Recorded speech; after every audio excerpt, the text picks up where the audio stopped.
السلام علیکم ورحمۃ اللہ۔ تو پچھلے ہفتے جو ہم نے پڑھا تھا اس سورۃ الانعام، اور اس رکوع کے اندر آپ نے اللہ تعالیٰ کی آیات سے یہ بات اخذ کی تھی کہ اللہ وحدہ لا شریک، حکم الحاکمین، جو کائنات کا خالق اور مالک اور رازق ہے، وہ جب کسی آدمی کے ساتھ نیکی کا ارادہ رکھتا ہے تو اس کو دین کی سمجھ عطا فرماتا ہے اور ہدایت کے لیے اس کا سینہ کھول دیتا ہے۔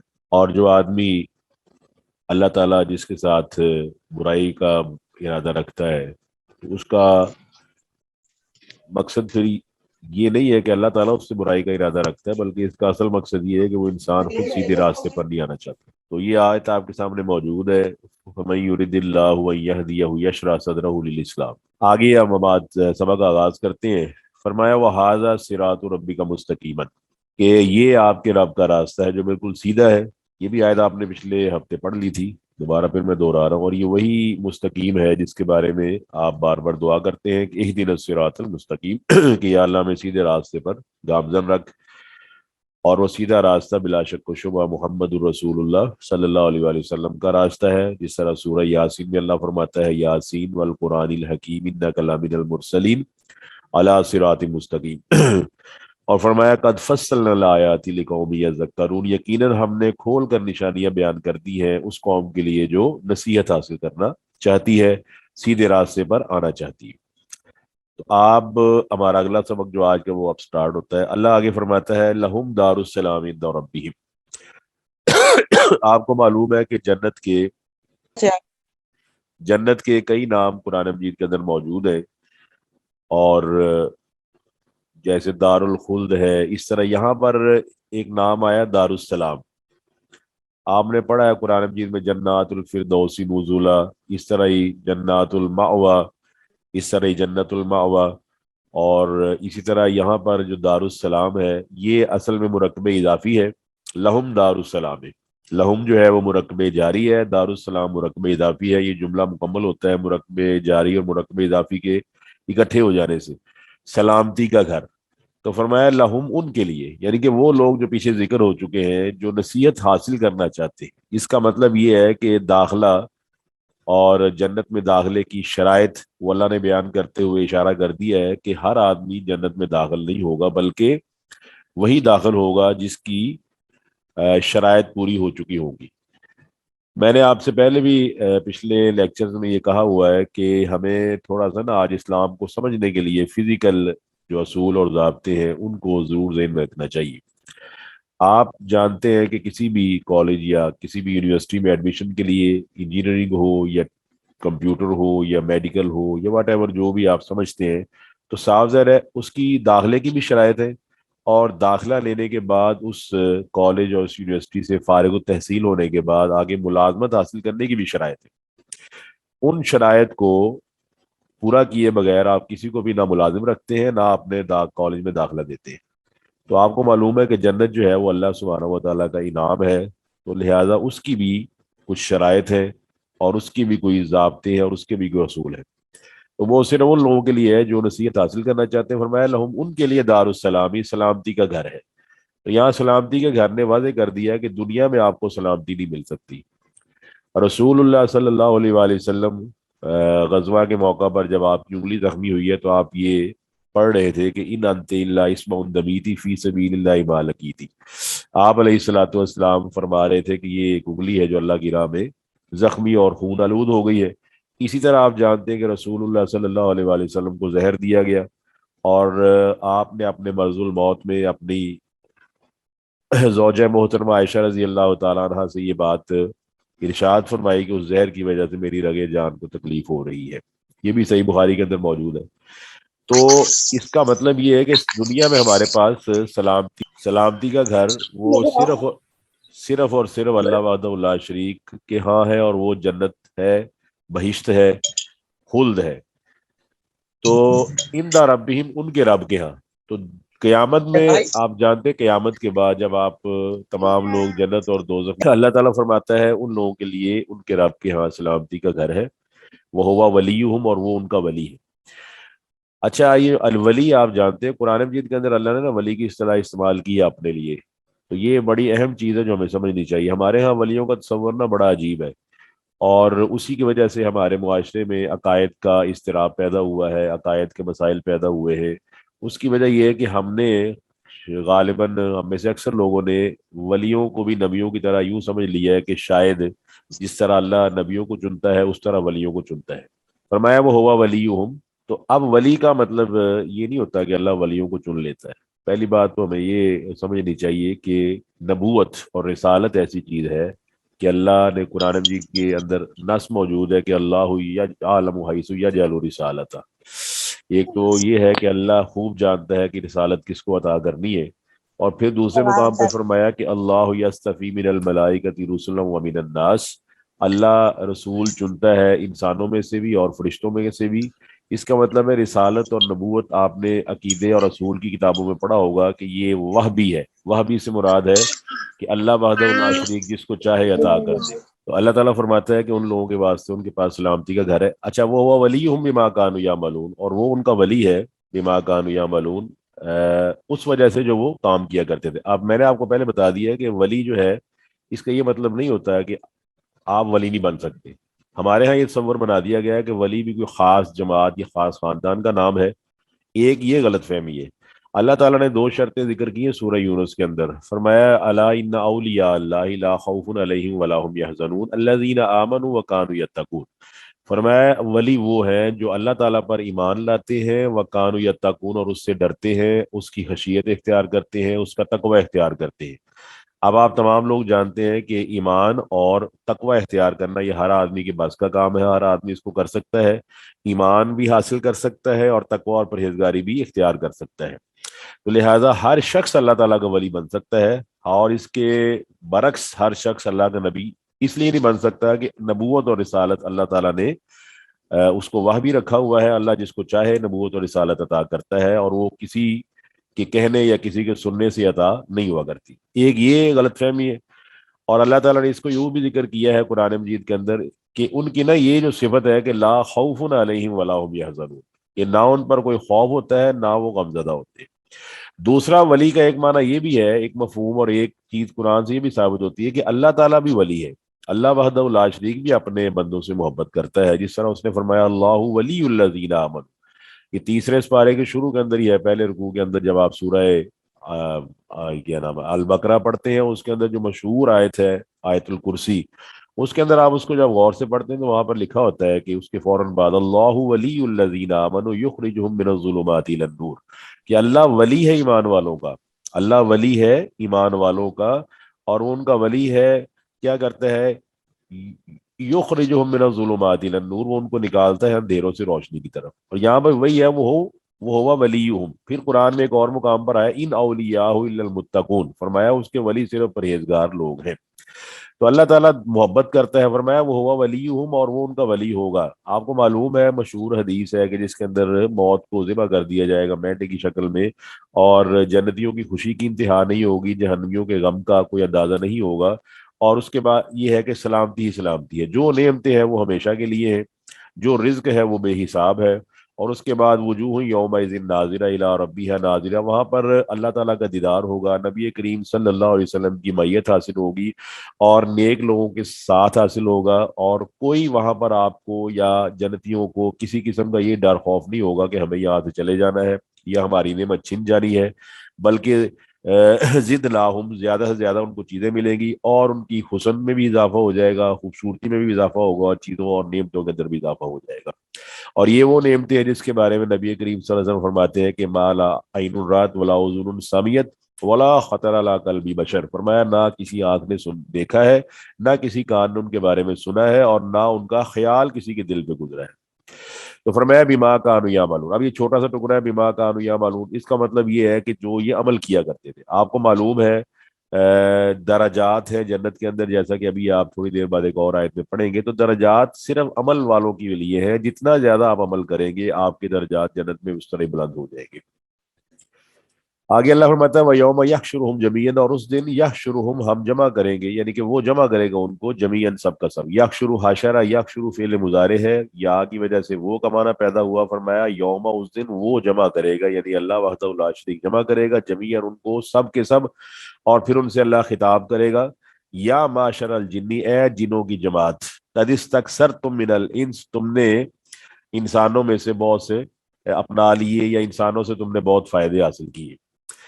اب یہاں پر یہ بات آپ کو معلوم ہے کہ قرآن مجید کے اندر سورہ جن موجود ہے، تو جن جو ہے وہ اللہ تعالیٰ کے قرآن کی روح سے انسانوں سے پہلے پیدا کیے جا چکے تھے، جس طرح سورہ ہجر کے اندر موجود ہے آیت نمبر 27 میں اللہ وحدہ لا شریک فرماتا ہے وَالْجَانَّ خَلَقْنَاهُ مِن قَبْلُ مِن نَارِ السَّمُومِ، کہ اس سے قبل ہم نے جنوں کو پیدا کیا من نار السموم، یہ جو آگ ہوتی ہے، سموم کہتے ہیں بدبو کو، یعنی جب آگ جلتی ہے تو اس کے اندر بدبو سی پیدا ہوتی ہے، تو فرمایا ہم نے اس میں اس کو پیدا کیا ہوا ہے۔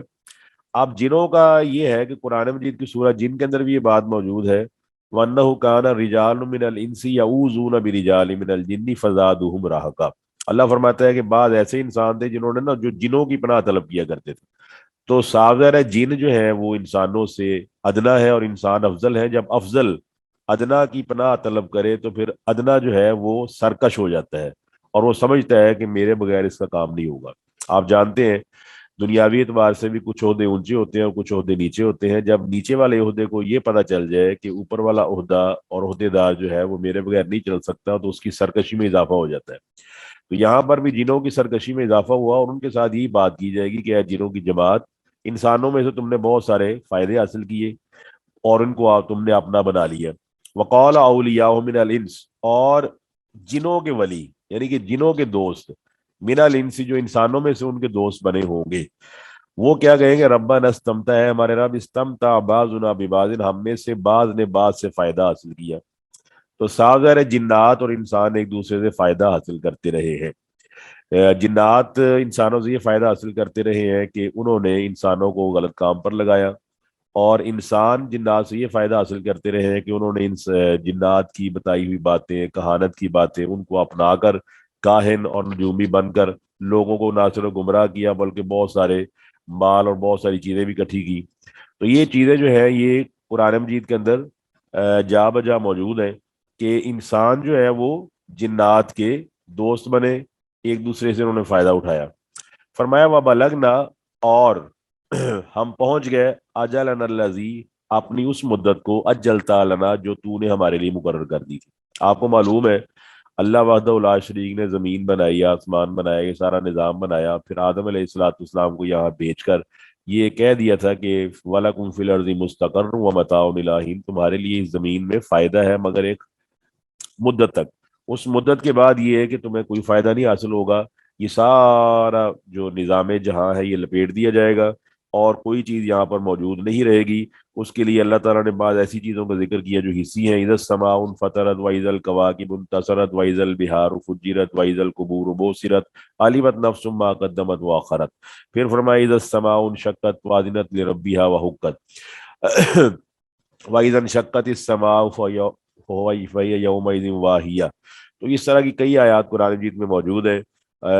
جبال جو ہے یسألونک عن الجبال قل ینسفها ربی نسفا، یہ بھی قرآن مجید کے اندر موجود ہے کہ پہاڑ ریزہ ریزہ کر دیے جائیں گے، آسمان جو ہے وہ پھٹ جائے گا، چاند اور ستارے بے نور ہو جائیں گے، وجمی الشمس والقمر، یہ ساری بساطیں جہاں لپیٹ دی جائے گی۔ تو لہٰذا یہ اب کہیں گے کہ ہم نے فائدہ اٹھایا اور ہم اس مدت تک پہنچ گئے جس مدت کے بعد ہمارا نظام ختم ہو گیا، ہماری زندگی ختم ہو گئی اور ہمیں تیرے سامنے پیش ہونا پڑا۔ اب یہ تمام وہ لوگ ہیں جنہوں نے اللہ سبحانہ و تعالیٰ کی بات نہیں مانی، اللہ وحدہ لا شریک کی بات کو تسلیم نہیں کیا۔ یہ سورہ یاسین کے اندر بھی مضمون موجود ہے کہ الم آحد الیکم یا بنی آدم اللہ تعبدوا الشیطان انہ لکم عدو مبین، اللہ فرماتا ہے کہ میں نے تم سے وعدہ نہیں لیا تھا، آہدہ وعدہ لینا، الم آحد الیکم، اس کے بعد الہ کا صلہ ہے، جب الہ کا صلہ آ جائے تو اس کا مطلب ہوتا ہے وعدہ لینا۔ اللہ فرماتا ہے الم آحد الیکم یا بنی آدم اللہ تعبدوا الشیطان انہ لکم عدو مبین وان اعبدونی ھذا صراط مستقیم، تمہیں تو یہ کہا گیا تھا کہ تم میری عبادت کرو، تمہیں تو یہ کہا گیا تھا کہ یہ میرا راستہ ہے، اس راستے پر چلو، اور اس راستے پر چلانے کے لیے ہم نے رسول بھیجے، ہم نے نبی بھیجے، ہم نے اپنے پیغمبر اور ان لوگوں کو بھیجا جن کو ہم نے چنا ہوا تھا۔ ہم نے ان کو چنا اس لیے تھا کہ کسی قسم کا اعتراض نہ ہو سکے، تمہارے چناؤ میں کئی غلطیاں ہوتی ہیں جو تم بعد میں خود تسلیم کرتے ہو کہ ہم سے کسی کو چننے میں غلطی ہو گئی، چاہے وہ رشتہ ہو، چاہے وہ گورنمنٹ ہو، چاہے وزیر اعظم ہو، چاہے کوئی صدر ہو، لیکن ہم نے جب انسانوں کے لیے اور ان کی رہنمائی کے لیے اور ان کی ہدایت کے لیے نبیوں اور رسولوں کا سلسلہ بنایا تو ہم نے کسی کو اس کے اندر مداخلت کرنے نہیں دی، بلکہ ہم نے ان کو خود چنا اور تمہاری طرف بھیج دیا۔ اب اللہ فرمائے گا قالا، اللہ فرمائے گا النار مسواکم، نار یعنی کہ جو دوزخ ہے، مسواکم یہ تمہارا ٹھکانہ ہے، خالدین فیہا تم اس میں ہمیشہ رہو گے، الا ماشاء اللہ مگر جو اللہ چاہے۔ اللہ تعالیٰ کسی کو نکالنا چاہے اور اس کے اندر رائی کے دانے کے برابر ایمان ہو، یا جو کے دانے کے برابر ایمان ہو، گندم کے دانے کے برابر ایمان ہو، یا ذرے کے برابر ایمان موجود ہو، اور اللہ تعالیٰ کی مشیت، وہ صاف ظاہر ہے کہ اللہ تعالیٰ جو چاہے وہ کر سکتا ہے، تو فرمایا جو اللہ چاہے، ورنہ یہ ہمیشہ اس آگ میں ہمیشہ رہیں گے۔ ان ربا کا حکیم العلیم، آگے اللہ نے اپنی دو صفات بیان کی ہیں۔ صاف ظاہر ہے کسی کو آگ میں سے نکالنا اس کے گناہوں کے باوجود، یا کسی کو نیکیوں کے باوجود جہنم میں داخل کرنا اس کی نیکیوں کے باوجود، یہ کام حکمت اور علم کے بغیر نہیں ہو سکتے۔ تو لہٰذا اللہ فرماتا ہے ان ربا کا، بے شک آپ کا رب حکیم حکمت والا ہے، علیم اور علم والا ہے۔ تو آپ کو معلوم ہے کہ خالق اور مخلوق کے فیصلوں میں بہت بڑا تفاوت ہوتا ہے۔ مخلوق نہ تو حکیم ہے مکمل طور پر، نہ علیم ہے مکمل طور پر۔ یہ حکمت اور علم، یہ دانائی اور یہ ساری کی ساری علم کی جتنی بھی چیزیں ہیں، یہ اللہ وحدہ لا شریک کے پاس ہی موجود ہے۔ آپ اس میں سے آپ کو شاید پہلے ہی بتایا تھا خضر علیہ السلام کا اور موسیٰ علیہ السلام کا واقعہ، کہ جب دونوں کی ملاقات ہوئی اور دونوں کشتی کے اندر بیٹھے، تو آپ تمام جو سن رہے ہیں وہ اندازہ لگا سکتے ہیں۔ آج کل میتھمیٹیکل میں نا کمپیریزن کیا جاتا ہے، کہتے ہیں 1/4، 1/6، 1/8۔ آپ کو پتہ ہے نیچے والی کسر جتنی بڑی ہوتی جاتی ہے، جسے آپ ڈینومینیٹر کہتے ہیں، اتنی وہ ویلیو کم ہوتی جاتی ہے، 1/4، پھر 1/8، پھر 1/10۔ تو جب وہ چڑیا سمندر کے اندر سے اپنی چونچ کے ساتھ پانی لگا کے باہر نکلی، تو خضر علیہ السلام نے یہ فرمایا تھا کہ اے موسیٰ علیہ السلام، آپ کا علم اور میرا علم دونوں اور کائنات کے تمام علم لوگوں کے جمع کر لیے جائیں تو ان کو اللہ تعالیٰ کے علم کے سامنے ایسی نسبت بھی نہیں ہے جتنی اسی سمندر کے آگے اس چڑیا کے ساتھ، اس کی چونچ کے ساتھ لگے پانی کی ہے۔ یہاں سے آپ اندازہ لگا سکتے ہیں کہ اللہ کتنا علیم ہے اور کتنا حکمت والا ہے۔ وہ وہی کرے گا جو حکمت کا تقاضا ہے، اور وہ جانتا ہے، وہ دلوں کے حالات سے بھی واقف ہے۔ انک تعلم خائنۃ الاعین وما تخفی الصدور، اللہ تعالیٰ دلوں کی خیانت سے بھی واقف ہے، اللہ تعالیٰ آنکھوں کی خیانت سے واقف ہے، وما تخفی صدور جو دلوں کے اندر چیزیں پوشیدہ ہیں، اللہ سبحانہ و تعالیٰ ان کا بھی علم رکھنے والا ہے۔ تو لہذا کرے گا وہی وہ جو حکمت اور علم کے عین مطابق ہوگا۔ آگے اللہ وحدہ لا شریک فرماتے ہیں وَكَذَلِكَ نُوَلِّي بَعْضَ الظَّالِمِينَ بَعْضًا بِمَا كَانُوا يَكْسِبُونَ، اور اسی طرح نولی ہم دوست بنا دیں گے بعض الظالمین ببعضاً، یعنی کہ بعض کو بعض کا۔ تو یہ آپ کو معلوم ہے کہ آدمی کو دوسرے آدمی کے ساتھ صحبت کی وجہ سے بعض اوقات فائدہ ہوتا ہے اور بعض اوقات نقصان ہوتا ہے۔ اور آپ کو یہ بھی معلوم ہے کہ ہمیں نیک لوگوں کے ساتھ رہنے کا حکم دیا گیا ہے، اور رسول اللہ صلی اللہ علیہ وآلہ وسلم کو اللہ تعالیٰ نے حکم دیا قرآن مجید میں وَاصْبِرْ نَفْسَكَ مَعَ الَّذِينَ يَدْعُونَ رَبَّهُمْ بِالْغَدَاةِ وَالْعَشِيِّ يُرِيدُونَ وَجْهَهُ۔ تو فرمایا کہ آپ نے اپنے آپ کو باندھ لینا ہے، آپ نے اپنا ساتھی بنا لینا ہے، آپ نے اپنے آپ کو دوست بنا لینا ہے ان لوگوں کا، کن لوگوں کا؟ وَاصْبِرْ نَفْسَكَ مَعَ الَّذِينَ يَدْعُونَ رَبَّهُمْ بِالْغَدَاةِ وَالْعَشِيِّ، جو صبح اور شام اللہ وحدہ لا شریک کو پکارتے ہیں، اللہ وحدہ لا شریک کی رضامندی کو تلاش کرنے کے لیے کوشاں اور سرگرداں رہتے ہیں۔ اور آپ کو حصی مثال بھی معلوم ہے اور حدیث کی مثال بھی معلوم ہے۔ رسول اللہ صلی اللہ علیہ وآلہ وسلم نے اچھے دوست کی مثال بیان کی کہ گویا آپ عطر والے کے پاس گئے اور آپ وہاں پر بیٹھے، تو صاف ظاہر ہے کہ آپ کو کچھ نہ کچھ حاصل ہو جائے گا اور آپ خود بھی خوشبو والے بن جائیں گے۔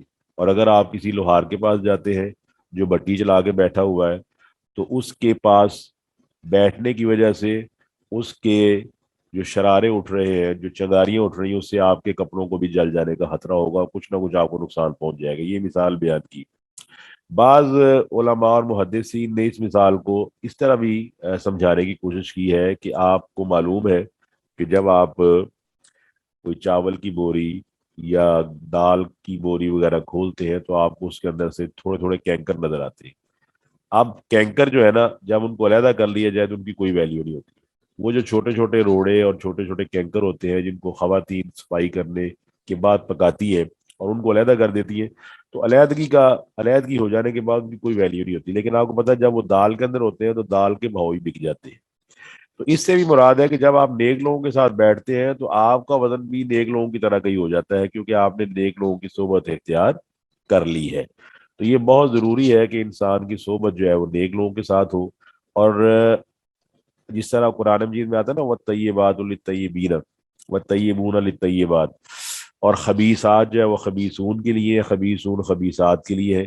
انسان اگر خبیث ہے تو وہ خباثت کی طرف مائل ہوتا ہے، طیب ہے تو طیب چیزوں کی طرف مائل ہوتا ہے۔ اس کی بھی اسی مثالیں موجود ہیں، جس طرح شہد کی مکھی ہے وہ فطری طور پر پھولوں اور پھلوں کی طرف مائل ہوتی ہے، اور دوسری مکھی جو ہے وہ فطری طور پر گندگی کی طرف مائل ہوتی ہے، اور آپ کو پہلے ہی میں نے بتایا کہ دونوں کا نتیجہ بالکل مختلف ہے، بالکل اپوزٹ ہے، ایک دوسرے کے بالکل برعکس ہے۔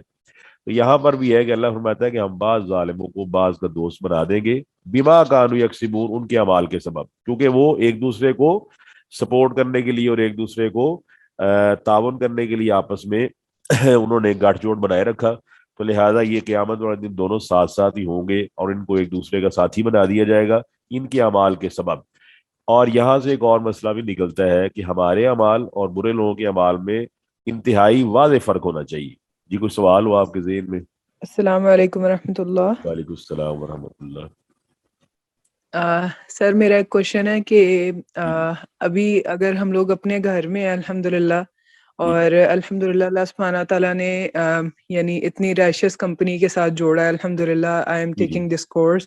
جی جی تو لیکن جب ہم اپنے ریلیٹیوز وغیرہ یا تھوڑے ڈفرینٹ ماحول میں جاتے ہیں جی جی تو وہاں پہ یعنی obvious سی بات ہے کہ آپ کا ایمان کا جو لیول ہے وہ ڈفرینٹ ہوتا ہے، جی تو جی ہم نہ چاہتے ہوئے بھی ان چیزوں کی طرف مائل ہو رہے ہوتے ہیں۔ جی جی تو پہلی چیز تو یہ کہ ہمیں خود اس چیز کو یعنی کہ یعنی وہ آپ کیا اسے کہہ سکتے ہیں کہ ہمیں یہ دیکھ کے جانا چاہیے کہ کیا وہ میرے ایمان کے لیول کے اکارڈنگ ہوگی کمپنی یا نہیں۔ جی جی لیکن اگر آپ فیملی کے ساتھ جاتے ہیں تو ہم اس چیز کو کس طرح سے وہاں پہ بیلنس رکھ سکتے ہیں؟ جزاکم اللہ خیر۔ بڑا اچھا سوال ہے آپ کا، اور اس سوال کا جواب رسول اللہ صلی اللہ علیہ وسلم نے دیا ہوا ہے، آپ کو معلوم ہوگا وہ حنزلہ والی حدیث رضی اللہ تعالیٰ عنہ، کہ حنزلہ رضی اللہ تعالیٰ عنہ، یہ سنن میں آپ کو مل جائے گی، ترمذی ابو داؤد وغیرہ میں، اور یہ صحیح حدیث ہے۔ حنزلہ رضی اللہ تعالیٰ عنہ جو ہے نا، وہ ایک دن باہر نکلے تو وہ یہ فرما رہے تھے کہ نافق حنزلہ، نافق حنزلہ، حنزلہ منافق ہو گیا، حنزلہ منافق ہو گیا۔ اب باہر نکلے تو وہ ابو بکر صدیق رضی اللہ تعالیٰ عنہ ملے، تو صاحب ظاہر ہے کہ منافقت اس وقت نا بہت بڑا گناہ سمجھا جاتا تھا۔ تو رسول اللہ صلی اللہ علیہ وسلم کے صحابی ملے، اسپیشلی ابو بکر، تو کہنے لگے یہ کیا بات کر رہے ہیں آپ؟ تو حنزلہ رضی اللہ عنہ فرماتے ہیں کہ میں نے ان سے یہ بات کی کہ جب ہم نبی صلی اللہ علیہ وسلم کی مجلس میں ہوتے ہیں تو ہمارے ایمان کی کیفیت اور ہوتی ہے، اور جب ہم اپنے گھر میں جاتے ہیں یا رشتہ داروں کے پاس جاتے ہیں تو ایمان کی کیفیت کچھ اور ہوتی ہے، تو یہ میں سمجھتا ہوں یہ نفاق کی علامت ہے۔ تو صحابہ نے بھی اس پہ سوال کیا کہ ہاں جی ایسا ہمارے ساتھ بھی ہوتا ہے۔ تو رسول اللہ صلی اللہ علیہ وسلم کے پاس اس مسئلے کے حل کے لیے جب گیا تو آپ علیہ الصلوۃ والسلام نے فرمایا کہ ان الساعۃ، یہ تو ایک گھڑی ہوتی ہے، اگر تمہارے 24 گھنٹے ایمان کی یہی کیفیت رہے، جیسے قرآن پڑھتے ہو جاتی ہے یا اللہ سے ڈرتے بعض اوقات ہو جاتی ہے، تو فرمایا کہ لصافحتکم الملائکۃ فی فرشکم او فی طرقکم او کما قال النبی علیہ الصلوۃ والسلام، تو فرشتے تم سے آگے مصافحہ کریں۔ تو جو ہماری بہن نے سوال پوچھا ہے اس کے مطابق یہ بات بنتی ہے کہ آدمی کے نا ایمان کا لیول ایک جیسا نہیں رہتا، نہ ہمارا نہ آپ کا، یہ تفاوت جو ہے نا یہ دراصل یہ بھی ایمان کی علامت ہے۔ تو دوسرے نمبر پر آپ جانتے ہیں کہ جس طرح ہر چیز کی ایکسیپشنز ہے، ایمن ایک منٹ آپ رکے، میں ذرا بات پوری کر لوں۔ تو جس طرح ہر چیز کی ایکسیپشنز ہیں اسی طرح اس سوال کی بھی ایکسیپشنز ہیں۔ مثال کے طور پر آپ جانتے ہیں کہ پیدائش ہوئی تمام انسانوں کی، اس میں بھی ایکسیپشن موجود ہے، آدم علیہ الصلوۃ والسلام بغیر باپ اور بغیر ماں کے پیدا ہوئے، اور عیسیٰ علیہ الصلوۃ والسلام وہ بغیر باپ کے پیدا ہوئے، یہ ایکسیپشنز ہو جاتی۔ اس طرح آپ ہر چیز سے نا ایک ایکسیپشن علیحدہ کر دیتے۔ تو اللہ تعالیٰ نے نا بعض ایکسیپشنز قرآن مجید میں بیان کر دی ہیں، وہ اصول اس لیے بیان کر دیے گئے ہیں کہ اللہ تعالیٰ کو معلوم ہے کہ خلق الانسان ضعیفا، اللہ نے چونکہ انسان کو خود پیدا کیا ہے، اور اللہ نے خود قرآن مجید میں فرما دیا کہ انسان ضعیف پیدا کیا گیا ہے، کمزور پیدا کیا گیا ہے، بعض اوقات معاشرے کے دباؤ کا شکار ہو جاتا ہے اور یہ ان کے سامنے نہیں آ سکتا۔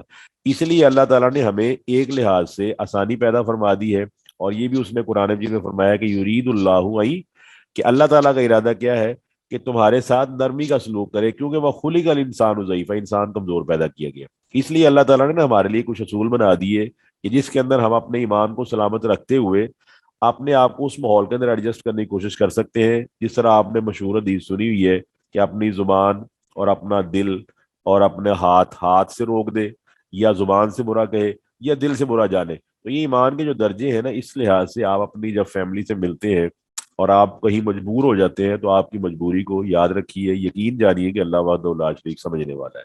اور اللہ سبحانہ و تعالیٰ نے اسی مجبوری کے تحت قرآن مجید میں یہ اصول اور ایکسیپشن بیان کیے ہیں. ذرا آل موسیٰ کے اس آدمی کو دیکھیے, یک تم ایمان ہو, جو اپنے ایمان کو چھپائے ہوئے. تو یہ تمام چیزیں نا قرآن مجید کے اندر موجود ہے. اس کا مطلب ہے جب آپ اپنی فیملی کے ساتھ جاتے ہیں, ایمان کا اعلیٰ ترین معیار یہی ہے کہ آپ اپنے ایمان کو سلامت رکھیں. لیکن بعض اوقات اگر آپ سمجھتے ہیں کہ میرے جھک جانے سے شاید تبلیغ ہو سکتی ہے, یا ان کو کوئی دین کی بات سمجھ آ سکتی ہے, اور آپ ان کے ساتھ ملتے ہیں, تو انشاءاللہ اللہ تعالیٰ آپ کی مجبوریوں سے بھی واقف ہے اور آپ کے دل کی نیت سے بھی واقف ہے. اس وقت ہمیں سب سے زیادہ اسی چیز سے ہی سامنا کرنا پڑ رہا ہے. تو دعا کریں کہ اللہ تعالیٰ ہمارے معاشرے کو اس طرح بنائے کہ ہم ایک دوسرے کے ساتھ تعاون کرنے والے بن جائیں. جی احمد عبداللہ, آپ نے ہاتھ کھڑا کیا تھا. سر میرا بھی اسی سے ریلیٹڈ ایک سوال تھا کہ اگر آپ کو کوئی نان مسلمس بلاتے ہیں کسی پارٹی وغیرہ کے جی اندر, کوئی فیمیلز, جی تو جی پھر اس میں بندی کو یعنی کوئی کنفیوژن ہوتی ہے کہ خدا نہ خواستہ اس میں کچھ بھی ہو سکتا ہے کیونکہ نان مسلمس کی پارٹی ہے, جی جی تو اس لحاظ سے ان میں جانا چاہیے, شرکت کرنی چاہیے اس نیت سے کہ ہم بعد میں تبلیغ کر لیں. یعنی یہ نہیں کہ اس جگہ کے اوپر ڈیفینیٹلی نہیں ہو سکتی, لیکن جیسے آہستہ آہستہ ان فیمیلز کو یعنی تبلیغ شروع کریں یا تھوڑا ان کو بتانا شروع کریں, وہ چیز بہتر ہے, یا پھر یہ بہتر ہے کہ ایسی جگہوں پہ جایا ہی نہ جائے اور ایک سیف ڈسٹینس رکھنا بہتر ہوتا ہے؟ دیکھیے اس میں نا میں نے آپ کو بتایا کہ بعض چیزیں نا فتق اللہ مستطاعتم میں داخل ہے. اور دوسری بات یہ کہ آپ کی مجبوری کو میں نے ڈیفائن کرنا ہے, اور نہ میں نے اس کے بارے میں کوئی ایکسپلور کرنا ہے. یہ آپ کی جو مجبوری ہے نا, یہ صرف اور صرف اللہ وحدہ لا شریک کو معلوم ہے.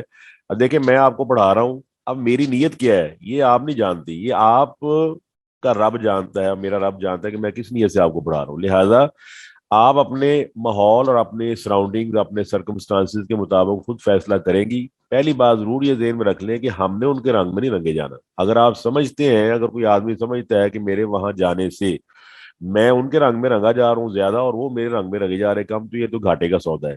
تو لہٰذا یہ اب آدمی نے خود دیکھنا ہے. اور آپ کو پتا ہے تمام ذہن ایک جیسے نہیں ہے. آپ کو معلوم ہوگا ابو بکر صدیق رضی اللہ تعالیٰ عنہ اور عمر رضی اللہ تعالیٰ عنہ, یہ دونوں کتنے جلیل القدر سے آبی, لیکن دونوں کے مزاج کا فرق بھی آپ جانتے. ہر آدمی کا مزاج مختلف ہے. لہٰذا آپ نے اپنے مزاج کے مطابق دیکھنا ہے کہ میرا وہاں جانا بہتر ہے یا میرا وہاں پیچھے ہٹنا بہتر ہے. یہ آپ نے خود فیصلہ کرنا ہے. اس کے لیے سب سے اہم چیز ہے کہ اللہ وحدہ لا شریک سے رہنمائی لی جائے. اور ایک تو بات آپ کو معلوم ہے کہ جہاں پر عقیدے کے خلاف بات ہو رہی ہو, یا جہاں پر اللہ سبحانہ و تعالیٰ کے خلاف بات ہو رہی ہو, اس کے دین کے خلاف بات ہو رہی ہو, تو وہاں پر جانا تو بالکل ممنوع ہے. یہ تو ایسی مجالس ہیں جہاں آپ سمجھتے ہیں کہ میں دین کی بات کر سکتی ہوں, میں ان کو دین کی بات سمجھا سکتی ہوں, اور مجھے فائدہ ہوگا, اور وہ میرے رنگ میں رنگے جائیں گے, تو یہ غلط چیز ہے. اس کے لیے رسول اللہ صلی اللہ علیہ وسلم کی احادیث اور آپ کے کئی واقعات موجود ہیں. آپ کے یہودی بچے کی تیمارداری کا واقعہ موجود ہے. اسی طرح سمامہ بن اسال جو کافر تھے اس وقت اور آپ کے مسجد نبوی میں آئے. اس کا مطلب یہ ہے کہ آپ دائی ہیں, مبلغہ ہیں. ہر مسلمان کو دائی اور مبلغ ہونا چاہیے. تو ہر دائی اور مبلغ جو ہے نا وہ اپنے سرکمسٹانسز کے لحاظ سے دیکھے گا. اچھا, اس کا مطلب میں آپ کے آخری بات کر کے تو اگلی آیت پڑھتے ہیں. ماشاءاللہ آپ نے اچھے سوال پوچھے. اچھا, آپ دوسرے نمبر آپ یہ دیکھیں کہ ایک ہی ٹائم میں نا آپ دیکھ سکتے ہیں, فزیکلی بھی آپ دیکھیں تو دیر آر رولز. ایک ہی ٹائم پر آپ کو پتا ہے دنیا کے ایک ہی حصے میں گرمی ہے اور دوسرے حصے میں سرد. آپ مثال کے طور پر ایک گرم ملک میں ہے اور میں ایک سرد ملک میں ہوں, تو آپ کبھی بھی اپنے ملک کی جو بات ہے میرے اوپر اس کو اپلائی نہیں کریں گے. کیا خیال ہے جی آپ کو؟ مثلاً آپ ایک گرم ملک میں بیٹھے ہوئے ہیں اور آپ کو سردی کی ضرورت ہے, آپ کہیں گے میں نے تو یہاں پہ اے سی لگایا ہوا, تو آپ بھی لگا لیں. اور میں کہوں گا میں تو سائبیریا بیٹھا ہوں یا رشیا بیٹھا ہوں جہاں پہلے -50, میں کیسے اے سی لگا لوں. یہ بالکل اس طرح یہ ہے کہ جیسے آپ جس ماحول میں رہ رہے ہیں اس ماحول کا ٹیمپریچر وہ آپ کو مجھ سے زیادہ علم ہے, آپ مجھ سے زیادہ جانتی ہیں. تو لہٰذا آپ نے وہاں تبلیغ کرنی ہے اللہ تعالیٰ سے مغفرت طلب کرتے ہوئے, اور اس سے استعانت یعنی کہ اس سے مدد مانگتے ہوئے کہ یا اللہ میری مدد فرما. اور اس کے لیے انشاءاللہ ہم کوشش کریں گے کہ نیکسٹ لیکچر میں نا تھوڑے سے اصول اور ضابطے ایسے بیان کیے جائیں جو علماء محدثین نے قرآن و سنت کی روشنی میں اخذ کیے ہیں. اچھا جی, آگے انشاءاللہ اللہ فرماتا ہے ذالک اللہ اکبر یا معاشر الجن والانس, اے جنوں اور انسانوں کی جماعت, الم یاتکم رسل منکم, کیا تمہارے پاس رسول نہیں آئے تم میں سے, اب یہاں پر یہ لفظ اہم ہے منکم. اب جو منکم ہے اس کا مطلب یہاں سے ایک احتمال پیدا ہوتا ہے کہ جنوں کے اندر بھی رسول رہے ہیں. اکثر مفسرین نے اس پر کافی بحث کی ہے کیونکہ اللہ یہاں پر انسانوں اور جنوں دونوں سے مخاطب ہے اور ان سے کہتے ہیں الم یاتکم. یہ لم جو ہے یہ جازمت المضارع ہے, یہ بعد میں آنے والے مضارع کو جزم دیتا ہے. یاتی اسے یاتی ہو گیا اور اس کا یا اڑ گیا. الم یاتکم کیا نہیں آئے. لم کا دوسرا فائدہ یہ ہے کہ یہ فعل مضارع کو ماضی کے خبر میں ماضی میں لے جاتا ہے, یعنی کہ پاسٹ کا معنی دیتا ہے. اچھا, اس کے جواب کئی علماء نے مختلف انداز سے دیے ہیں. پہلا تو انہوں نے وہی سورہ ہجر کی جو آیت نمبر 27 ہے اس کے مطابق یہ کہا ہے کہ صاف ظاہر انسانوں سے پہلے یہاں پر جن موجود تھے, تو لہٰذا احتمال ہے کہ جنوں کے اندر اللہ تعالیٰ جنوں کو رسول بنا کے بھیجتا ہو. ایک یہ بات. دوسرا جواب ان کا یہ بھی ہے کہ چونکہ جن جو ہے وہ انسانوں سے کمزور ہیں, یعنی کہ خلقت کے لحاظ سے یا برتری کے لحاظ سے انسان کو اللہ تعالیٰ نے اشرف پیدا کیا ہے, تو لہٰذا جو بھی رسول آیا ہے یہ طبعاً اس کے اندر ہی شامل ہے کہ جو رسول انسانوں میں سے آیا وہ انسانوں کے لیے بھی ہے اور جنوں کے لیے بھی ہے. اور اس بات میں تو کسی کا کوئی اختلاف نہیں ہے کہ محمد رسول اللہ صلی اللہ تعالیٰ علیہ وآلہ وسلم یہ سب کے لیے, انسانوں کے لیے اور جنوں سب کے لیے نبی بنا کر بھیجے گئے ہیں. جس طرح آپ جانتے ہیں سورہ جن کا آغاز اسی سے ہوتا ہے. قل اوحی الی انہ استمع نفر من الجن فقالوا انا سمعنا قرآنا عجبا یہدی الی الرشد فآمنا بہ. تو جنوں اور انسانوں کو قیامت والے دن یہ کہا جائے گا, یہ دونوں احتمال یہاں پر موجود ہیں. تو جن اور انسانوں کو اللہ مخاطب کر کے فرمائے گا رسول نہیں آئے تم میں سے یقصون علیکم, جو تم پر بیان کرتے تھے, جو تمہیں سناتے تھے. یہ قصہ سے ہے, قصہ یقصو یعنی کہ جو تمہارے سامنے بیان کرتے تھے, تمہارے لیے بیان کرتے تھے آیاتی میری نشانیاں. وَيُنذِرُونَكُمْ اور تمہیں ڈرایا کرتے تھے لقاء یومکم ھذا اس دن کی ملاقات سے.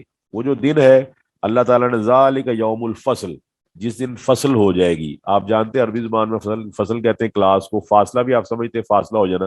اور قرآن مجید کے اندر آتا ہے وَامْتَازُوا الْيَوْمَ أَيُّهَا الْمُجْرِمُونَ کہ مجرموں کو علیحدہ کر دیا جائے گا, نکھار کر دیا جائے گا. جس طرح واشنگ مشین جو ہے میل علیحدہ کر دیتی ہے اور کپڑے کو علیحدہ کر دیتی ہے, بالکل ایسے ہی قیامت والے دن یوم الفصل ہوگا. اس دن کے اور اس دن کے اندر جو کچھ ہونا ہے اس سے نہیں تمہیں ڈرایا, کیا تمہارے پاس رسول نہیں آئے. اب یہ کیا کہیں گے قالوا شہدنا علی انفسنا, وہ کہیں گے کہ ہم اپنی جانوں کو اپنے اوپر اقرار کر کے کہتے ہیں, یعنی کہ اپنے نفسوں کو گواہ بناتے ہیں کہ یہ بات درست ہے. اب وجہ کیا بنی ہے وغرتہم الحیات الدنیا, اللہ تعالیٰ فرماتا ہے کہ انہیں دھوکے میں ڈال دیا دنیاوی زندگی نے. تو یہ چھوٹا سا جملہ جو ہے نا یہ آج کل بہت اہم ہے اور ہمیں اللہ کرے یہ سمجھ آ جائے چھوٹا سا جملہ اللہ تعالیٰ کا. فرمایا وغرتہم, اللہ اکبر. قرآن مجید کے اندر یہ غرہ کا لفظ ایک اور جگہ بھی آیا ہے بڑا عجیب. اللہ فرماتا ہے اذا السماء انفطرت واذا الكواكب انتثرت واذا البحار فجرت واذا القبور بعثرت علمت نفس ما قدمت واخرت یا ایھا الانسان ما غرک بربک الکریم. اللہ فرماتا ہے اتنا کریم, اتنا رحیم, اتنا کرم کرنے والا, اتنا فضل کرنے والا رب, فرمایا تجھے کس چیز نے رب کے بارے میں دھوکے میں ڈال دیا. یہ کون سی چیز ہے, یہ حیات دنیا ہے. یہ کون سی چیز ہے, یہ 40-50 سال کی زندگی ہے جس دوران انسان اپنے دفاتر پہ دفاتر گناہوں کے اکٹھے کرتا جاتا ہے اور اس زندگی کو بھول جاتا ہے جو ہمیشگی والی ہے, جو دار الخلد ہے, ہمیشہ رہنا ہے, اس کو وہ بھول جاتا ہے. اور دنیاوی زندگی کے جو یہ دھوکے ہیں, ان دھوکوں کے اندر اس کو لانے والا وہ وہی شیطان ہے جس کو اللہ تعالیٰ نے غرور کے نام سے یاد کیا ہے. آپ کو پتہ ہے ایک غرور ہے, غین کے اوپر پیش آئے تو غرور اور غین کے اوپر زبر آئے تو غر, یعنی کہ غرور وہ شیطان کا نام ہے. تو شیطان آدمی کو دھوکے میں ڈالتا ہے دنیاوی زندگی کی زیبائش اور زینت دکھا کر, اور قیامت والے دن اسے کہنا پڑے گا بعض لوگوں کو کہ یا لیتنی, کاش. اب کاش کیا کہے گا, یا لیتنی اتخذت مع الرسول سبیلا, کاش میں نے رسول کی بات مانی ہوتی.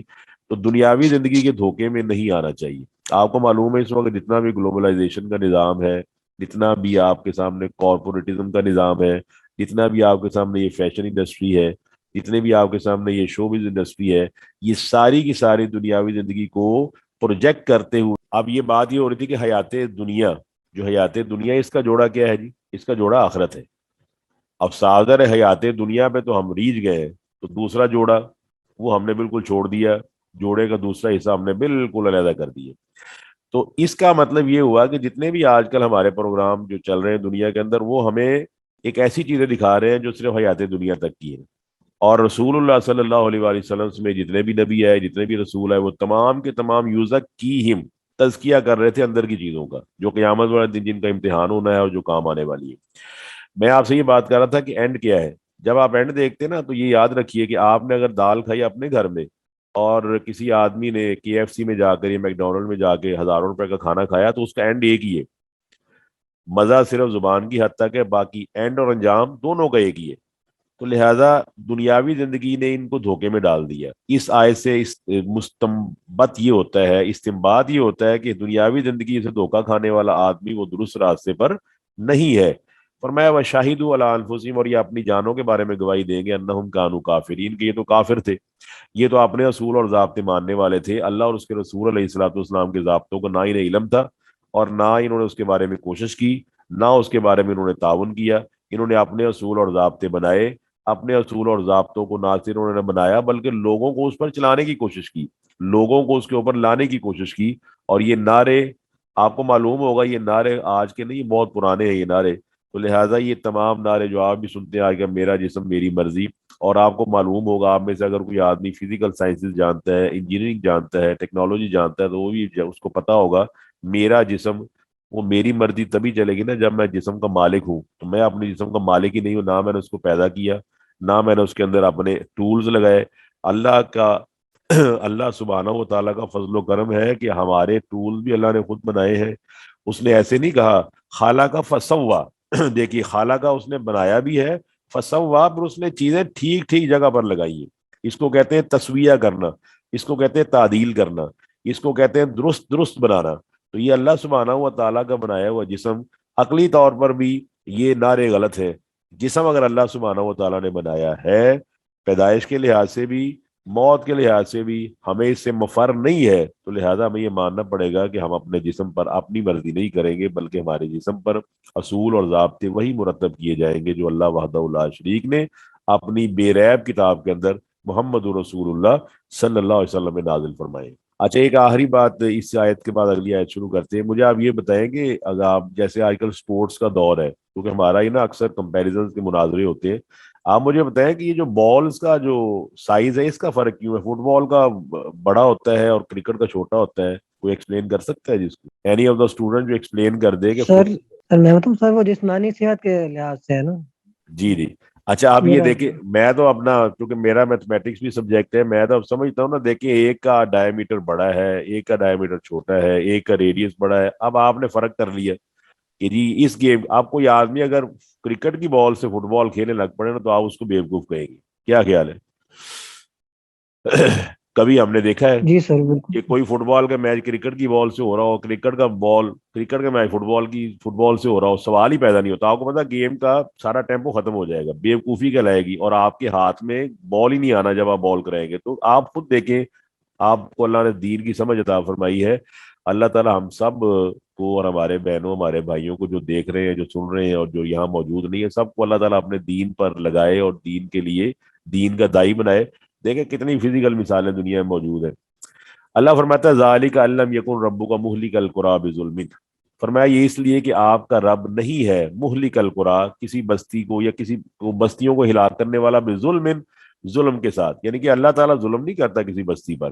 اللہ وحدہ لا شریک کا اصول اور ضابطہ یہ ہے کہ اللہ تعالیٰ حتیٰ نبعث رسولا وما كنا معذبین حتیٰ نبعث رسولا، فرمایا ہم پہلے رسولوں کو بھیجتے ہیں، رسول ڈائریکشن دیتے ہیں، رسول آگاہ کرتے ہیں دو چیزوں کے ساتھ، انذار اور تبشیر. انذار کا مطلب ہوتا ہے ڈرانا، تبشیر کا مطلب ہوتا ہے کہ انعام سے نوازنا یا انعام کے بارے میں رہنمائی کرنا کہ یہ انعام ملے گا، یہ تبشیر ہے، اور یہ آپ کو سزا ملے گی، یہ انذار ہے. اور کیا خیال ہے آپ کا؟ میرا خیال ہے آپ نے بڑے بڑے معاشروں میں دیکھا ہوگا، آپ بڑے بڑے شہروں میں دے ہوں گے، وہاں پر وارننگ بھی لکھی ہوتی، وارننگ لکھی ہوتی ہے جی. جی سر. مطلب آپ ایک خاص وارننگ کا سائن ہے، وہ جو آپ کو کھوپڑی کا ایک نشان نظر آتا ہے تو وارننگ کا سائن ہے. اس کو دو ہاتھ بنے ہوتے ہیں اور آپ کو بتایا جا رہا ہوتا ہے کہ یہاں پر کرنٹ ہے، یا آگے کھائی ہے، یا یہاں یہ ہے. حیرانی کی بات ہے یہ وارننگ جو فزیکل وارننگ ہے اس کو لوگ کتنا فالو کرتے ہیں. جب نبی نے وارننگ دے دی تو اللہ تعالیٰ فرماتا ہے ہم پہلے رسولوں کو بھیجتے ہیں، نبیوں کو بھیجتے ہیں، وہ بستی والوں کو وارننگ دیتے ہیں، ساتھ تبشیر بشارت بھی دیتے ہیں. انا ارسلناک شاہدا و مبشرا و نذیرا. اللہ فرماتا ہے کہ ہم نے نبی کو مبشر بھی بنا کر بھیجا ہے، نذیر بھی بنا کر بھیجا ہے. کیونکہ مٹھاس اور نمک یہ دونوں لازم و ملزوم ہے. اگر آپ میٹھا ہی کھاتے رہے تب بھی بیمار ہو جائیں گے، نمک ہی کھاتے رہے تب بھی آپ بیمار ہو جائیں گے. لہذا اللہ تعالیٰ نے کیا کیا ہے، کبھی آپ کو تبشیر سے نوازا ہے، کبھی آپ کو انذار سے نوازا ہے، کبھی آپ کو ڈرایا ہے کہ یار ادھر نہ جانا، اور کبھی آپ کو بشارت دی کہ ادھر جاؤ تو میں یہ بھی انعام دوں گا وہ بھی انعام دوں گا. تو فرمایا تمہارا رب کسی بستی کو ہلاک نہیں کرتا ظلم کی وجہ سے، بلکہ وہ اہلھا، اور اس بستی کے رہنے والے غافلون بے خبر ہوں. بلکہ کیا ہے، اللہ تعالیٰ ان کو خبر دیتا ہے، اللہ ان کے سامنے تمام حجت اور دلائل کو واضح کرتا ہے، ان کو ہر چیز سے نوازتا ہے. ان کے سامنے نبیوں کی وحی اور نبیوں پر نازل ہونے والا جو بھی اللہ وحدہ لا شریک کا کلام ہے ان کے سامنے واضح ہوتا ہے، اور وہ اس سے باخبر ہوتے ہیں، ان کو اس کے بارے میں علم ہوتا ہے. پھر اللہ تعالیٰ فرماتا ہے کہ فَأَلْهَمَهَا فُجُورَهَا وَتَقْوَاهَا، ہم نے ہر نفس کو الہمہا، اس نفس کو الہام کر دیا ہے، فجورہا بری بات بھی، وتقواہ اور اچھی بات بھی. آپ کو پتہ ہے کسی بھی مہذب معاشرے میں جھوٹ کو اچھا نہیں سمجھا جاتا. آپ مجھے کوئی مثال دے دیں کہ کسی جگہ پر جھوٹ کو اچھا سمجھا جاتا ہو. کسی بھی مہذب معاشرے میں بے ایمانی کو، کم تولنے کو اچھا نہیں سمجھا جاتا. یہ اس لیے کہ اللہ نے ہر آدمی میں، چاہے وہ اس کا تعلق کسی بھی کمپیریٹیو ریلیجن سے ہو، یا کسی اور ریلیجن سے ہو، یا کسی اور مذہب سے ہو، یا سیٹ آف انسٹرکشن کے نظام سے ہو، اللہ وحدہ لا شریک کا اصول اور ضابطہ اتنا محکم اور اتنا ٹھوس اور اتنا مدلل ہے کہ دنیا میں کسی جگہ ایسا نہیں ہے کہ جھوٹ کو اچھا سمجھا جاتا ہو. یہ اس وجہ سے کہ اللہ نے الہام کیا ہوا ہے. تو لہٰذا اللہ فرماتا ہے کہ بستی کو اس کے ظلم کی وجہ سے ہلاک نہیں کیا جاتا، بلکہ وَلَٰكِنَّ النَّاسَ أَنفُسَهُمْ يَظْلِمُونَ، لوگ اپنے آپ پر خود ظلم کرتے ہیں، اور ان کے ظلم کی وجہ سے ایسے حالات پیدا ہو جاتے ہیں کہ وہ خود اس کی لپیٹ میں آ جاتے ہیں. آگے فرمایا وَلِكُلٍّ دَرَجَاتٌ مِّمَّا عَمِلُوا، یہ آیت بھی سمجھنے والی ہے. فرمایا ہر ایک کے لیے درجات ہوں گے مما عملوا. اب درجات کو سمجھنا بڑا آسان ہے. آپ سمجھ سکتے ہیں matric, F A, B A, M A, M Phil, اس کے بعد پی ایچ ڈی، پھر پوسٹ ڈاک، پھر پوسٹ ڈیوینٹی، پھر ڈاکٹر آف ڈیوینٹی. یہ تمام درجات ایک جیسے تو نہیں نہ ہے؟ کیا خیال ہے آپ؟ جی سر، یہ جیسا آپ نہیں ہے. ہاں آپ 10 سال پڑھتے ہیں میٹرک، 12 سال پڑھتے ہیں ایف اے، 14 سال پڑھتے ہیں بی اے، صاحب ذرا اس کے بعد نا آپ بھی ماشاءاللہ سمجھدار ہیں، آپ بھی کہتے ہیں جی مجھے میرے لیول کے مطابق تنخواہ ملنی چاہیے، میں ہوں ایم اے کیا ہوا، تنخواہ مجھے میٹرک والی دے رہے. اور آپ کو پتہ ہے ہمارا رب حکیم ہے، ہمارا رب علیم ہے، ہمارا رب ہر چیز سے جانتا ہے، ہر چیز کو سمجھتا ہے. تو یہ کیسے ہو سکتا ہے؟ اس نے خود قرآن مجید میں فرمایا ہوا ہے افمن کان مومنا کمن کان فاسقا لا یستوون. فرمایا مومن اور فاسق برابر ہو جائیں گے؟ اللہ اکبر. کہتے ہیں فرمایا کہ لا یستوون، یہ برابر نہیں ہو سکتے. لا یستوون ان ایکویلٹی ہے. if 4 is not equal to 5 5 is not equal to 6 how؟ ایک ایماندار وہ کیسے برابر ہو سکتا ہے ایک کافر کے، ایک فاسق کے؟ سوال ہی پیدا نہیں ہوتا. اور جو آپ اس میتھمیٹکس جانتے ہیں آپ کو معلوم ہوگا، اور بڑا اہم نقطہ ہے، اس نقطے سے ہم نے نا بہت چیزیں اخذ کی ہوئی ہیں. دیکھیے اگر آپ کو 5 کا ہندسہ دیا جائے تو دو چیزیں ہیں. اگر آپ 5 کا ہندسہ لے کر اس کے رائٹ سائڈ پر 0 لگائیں تو کیا ہوگا؟ سر درجہ بڑھے گا، 50 ویلیو بڑھے گی اس کی. میرا حال 50 ہو جائیں گے. کیا خیال ہے جی؟ جی سر، جی 50 سر. بن جائے. اچھا، اس کے بعد اس 50 کے ساتھ ایک اور صفر رائٹ سائڈ پر، یہ بھی میری بات یاد رکھیے، رائٹ سائڈ پر آپ نے لگانے تو کیا ہو جائے گا؟ وہ 500 بن جائے گا. ٹھیک ہے. اور آپ کو معلوم ہے میتھمیٹیکلی 50 از لیس دین 500. ٹھیک ہے جی. جی سر. اچھا اب آپ کہیں گے سر یہ ہوا کیا؟ وہ جو 0 ہے اس نے اس کی ویلیو بڑھا دی. مگر یہ بات یاد رکھیے 0 نے ویلیو تب بڑھائی ہے جب آپ نے اس کو رائٹ جگہ پر انسرٹ کیا ہے، یعنی کہ آپ نے اس کو رائٹ سائڈ پہ لگایا ہے. اور یاد رکھیے وہی والا وہ جو قرآن مجید کا اصول ہے وَأَمَّا مَنْ أُوتِيَ كِتَابَهُ بِيَمِينِهِ، جس آدمی کے دائیں ہاتھ میں نامہ اعمال دیا جائے گا. یاد ہے جی آیت سب کو؟ سورہ حاقہ کی آیت ہے کہ جس کے دائیں ہاتھ میں، دائیں طرف نام. اب آپ ذرا غور کریں، 5 لکھیں اور 0 کو لگائیں لیفٹ سائڈ پر، جی سر، اتنی ویلیو رہے گی. وہی رہے گی. ایک اور 0 لگائیں لیفٹ سائڈ پر، پھر بھی اتنی رہے گی. 4 5 سیم ہی رہے گا. ہاں. اب دیکھیں بعض لوگ نا اپنی تمام محنت، تمام کوشش لیفٹ سائڈ پہ کرتے ہیں، یعنی کہ برے کاموں میں کرتے ہیں. تو لہٰذا ان کو کوئی فائدہ، بتائیے کوئی فائدہ بالکل نہیں ہوتا. نہیں ہوگا. وہ ویسے نہیں ہوتا. ویسے ہی رہتا ہے، 5 کا 5 ہی رہتا ہے وہ. اور جو آدمی محنت کرتا ہے، کوشش کرتا ہے، اور اس کو پتہ ہے پراپر چیز پراپر جگہ پہ لگانی ہے، تو دیکھیں وہ زیرو لگاتا جاتا ہے، 5 سے 50، 50 سے 500، 500 سے 5000، 5000 سے 50,000، اس کے بعد 5 لاکھ، پھر 50 لاکھ. تو اس کا مطلب ہے یہ ساری چیزیں، ان سے ہمیں ایک کلیہ اخذ کرنا چاہیے، وہ یہ ہے کہ درجات عمل کی بنیاد پر ہیں، مگر عمل آپ کا رائٹ ڈائریکشن میں ہونا چاہیے، رانگ ڈائریکشن میں نہیں ہونا چاہیے. کیا آپ اس سے ایگری کرتے ہیں؟ جی سر. ہاں. جی سر. اور یہ بالکل سر. ہمارے جو یعنی کہ ہم نے جو پلیسنگ کرنی ہے نا، پلیسمنٹ، یہ بڑی زبردست چیز ہے کہ پلیسمنٹ آپ نے پراپر جگہ پہ کرنی ہے. اس جگہ کریں گے تو کیا ہوگا؟ اللہ فرماتے ہیں ان کے درجات ہیں مما عملو، جو انہوں نے کیا، جو انہوں نے اعمال کیے ہیں اس کے مطابق ان کو درجات ملیں گے. وما ربو کا، اور نہیں ہے آپ کا رب بغافل غافل اما یعملون، ان تمام کاموں سے جن کو یہ کیا کرتے ہیں. اور آخری آیت آج کی، ورب الغنی ذو الرحمہ، فرمایا آپ کا رب غنی ہے، ذو الرحمہ رحمت والا ہے. این یشا یذہبکم، اگر وہ چاہے، یہ اس کو کہتے ہیں جملہ شرطیہ. این یشا، یہ شرط بیان کی گئی ہے، اور یذہبکم اس کا جواب دیا اللہ تعالیٰ نے. فرمایا این یشا، اگر وہ چاہے، یذہبکم، تو وہ تم سب کو ختم کر دے. اذهب یذہب کا مطلب ہوتا ہے ختم کر دینا. ویستخلف من بعدکم ما یشاء، اور تمہارے بعد وہ لوگ لے آئے جن کو وہ چاہتا ہے. یعنی اللہ تعالیٰ چاہے تو ساری کائنات کو تباہ کر دے. وکان اللہ علی ذالک قدیرا، فرمایا اللہ تعالیٰ اس کام پر قادر ہے، وہ جب چاہے، جس وقت چاہے، پوری کائنات کی بساط کو لپیٹ دے. فرمایا کس طرح؟ کما، جس طرح انشاکم، اس نے پیدا کیا تمہیں، من ذریت قوم آخرین، ایک دوسری قوم کی نسل سے تمہیں پیدا کیا ہوا ہے. تم دوسری قوم کی نسل سے پیدا ہوئے ہو، ایک اور قوم ہے، پھر دوسری قوم ہے، اس قوم سے اگلی قوم پیدا ہوتی ہے، پھر اس قوم سے اگلی قوم پیدا ہوتی ہے. تو اللہ تعالیٰ فرماتا ہے جس طرح ہم اس بات کو کرنے پر قادر ہیں، ہم تم سب کو ختم کر کے اس دنیا کو ایک نئی قوم دینے پر بھی قادر ہیں. مگر ہوا ہے کیا؟ اللہ تعالیٰ کی رحمت کا تقاضا یہ ہے کہ تمہیں مہلت دی جائے. اللہ کی رحمت کا تقاضا کیا ہے کہ تمہیں امہال دیا جائے، تمہیں ایک مہلت دی جائے. ہو سکتا ہے لعلہم یرجعون، یہ لوگ اللہ وحدہ لا شریک کی طرف لوٹ آئیں. تو یہ آپ کا جی آج کا سبق ہے. جزاکم اللہ خیر، بارک اللہ فیکم، اور اللہ تعالیٰ ہمیں قرآن و سنت پر عمل کرنے والا بنائے، آپ کی اس سعی کو اور اس کوشش کو قبول فرمائے. جزاکم اللہ، والسلام علیکم ورحمۃ اللہ وبرکاتہ.